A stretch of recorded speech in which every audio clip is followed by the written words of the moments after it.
കേരള കോൺഗ്രസ് എമ്മിന്റെ മുന്നണി മാറ്റം സംബന്ധിച്ചുള്ള അഭ്യൂഹങ്ങളിൽ നിലപാട് വ്യക്തമാക്കി പാർട്ടി ചെയർമാൻ ജോസ് കെ മാണി LDF-ൽ തന്നെ ഉറച്ചു നിൽക്കുമെന്നും ആരാണ് ഈ ചർച്ച നടത്തുന്നതെന്നും തങ്ങളെ ഓർത്ത് ആരും കരയേണ്ടെന്നും അദ്ദേഹം കോട്ടയത്ത് മാധ്യമപ്രവർത്തകരോട് പറഞ്ഞു. ഈ വിശുദ്ധ ഗ്രന്ഥത്തില് യേശുക്രിസ്തു പറയുന്നുണ്ട്, ജെറുസലത്തിലെ സഹോദരിമാരെ എന്നെ ഓർത്ത് കരയണ്ട, നിങ്ങളെയും നിങ്ങളുടെ മക്കളെയും ഓർത്ത് വിഭജിക്കും. അപ്പൊ ഞങ്ങളെ ഓർത്ത് ആരും കരയണ്ട.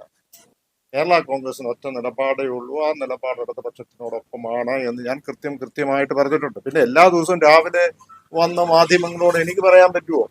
ഓരോ പ്രാവശ്യവും ആരെങ്കിലും ഒരാൾ അയ്യോ കേരള കോൺഗ്രസ് അതിന്റെ വിടുന്നു, കേരള കോൺഗ്രസ് അപ്പുറത്ത് ചർച്ച നടത്തുന്നു എന്നൊക്കെ പറയുമ്പോൾ എനിക്ക് എല്ലാ ദിവസവും വന്ന് ഞാൻ ഇവിടെയാണെന്ന് പറഞ്ഞുകൊണ്ടിരിക്കാൻ എനിക്ക് പറ്റും ഇല്ല. കേരള കോൺഗ്രസിന്റെ നിലപാട് ഉറച്ചതാണ്, യാതൊരു സംശയവുമില്ല.